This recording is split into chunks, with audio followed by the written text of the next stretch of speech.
আসসালামু আলাইকুম আমার কলিজারা পুরা ভাইয়েরা সবাই কেমন আছো? আজকে রান্না করব ইলিশ মাছ দিয়ে কচু। ইলিশ মাছটাকে ভেজে নিচ্ছি, হালকা করে ভেজে নিচ্ছি। এখন ইলিশ মাছের যে তেলটা ছিল সেটাতে পেঁয়াজ কুচি দিয়ে দিচ্ছি। কালো দেখাচ্ছে, মশলাটা হয়তো একটু কালচে কালার দেখাচ্ছে। এই কচুটাকে তোমরা চিনো, এটাকে নারলা কচু বলে। এটা হালকা হলুদ দিয়ে কেটে ভাপিয়ে নিচ্ছি। এখন রান্না করে নেব। পেঁয়াজটা ব্রাউন কালার হয়ে গেছে, দিয়ে দিচ্ছি 1 চা চামচ হলুদ গুঁড়ো, 1 চা চামচ মরিচ গুঁড়ো, 1 চা চামচ ধনিয়া গুঁড়ো, স্বাদ মতো লবণ। একদম সিম্পলভাবে রান্নাটা করব।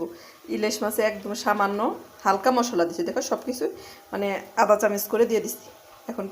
এখন দিয়ে দেখো সামান্য একটু মরিচ পানি দিয়ে মিশিয়ে নিচ্ছি, কারণ পেঁয়াজটা তো আগে একটু মশলাটা আগে একটু পড়ে গেছিলো। ভালোভাবে মশলাটাকে কষিয়ে নেব। এই পর্যায়ে দিয়ে দেবো কাঁচামরিচ। দেখো দিয়ে দিলাম কাঁচামরিচ।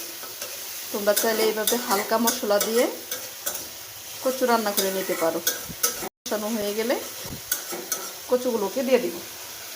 কষানো হয়ে গেছে, তেল উঠে আসতে দিয়ে দেবো কচুগুলো।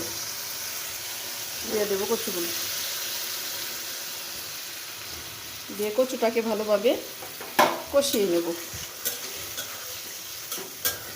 এটাকে নারলা কচু বলে আমাদের এদিকে, তোমাদের এলাকায় কি বলে কমেন্টে জানিও। দিয়ে দিলাম কচুগুলো দিয়ে ভালোভাবে কষিয়ে নিচ্ছি।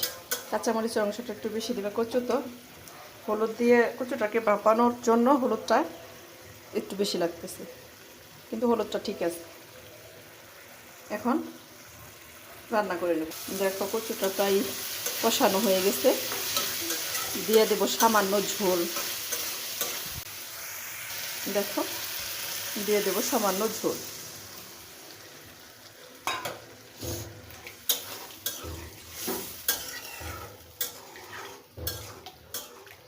দেখো ঝোলটা দেওয়া হয়ে গেছে, বলক আসলে মাছটা ছেড়ে দেবো।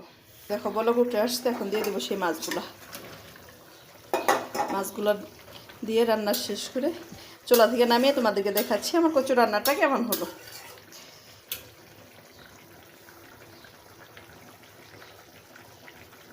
আমার কচু রান্না, দেখো কচুটা রান্না কেমন হলো। চুলা থেকে নামিয়ে তোমাদেরকে দেখাচ্ছি আমার কচু রান্নাটা কেমন হলো। দেখো হয়ে গেল আমার কচু দিয়ে ইলিশ মাছের ঝোল রান্না। দাঁড়াও তোমাদেরকে দেখাচ্ছি আমার রান্নাটা কেমন হলো। আমার রেসিপিটি যদি তোমাদের ভালো লাগে, আমার ইউটিউব চ্যানেল, আমার ফেসবুক পেজটা ফলো করে দিও। সবাই ভালো থেকো, সুস্থ থেকো। আল্লাহ হাফেজ।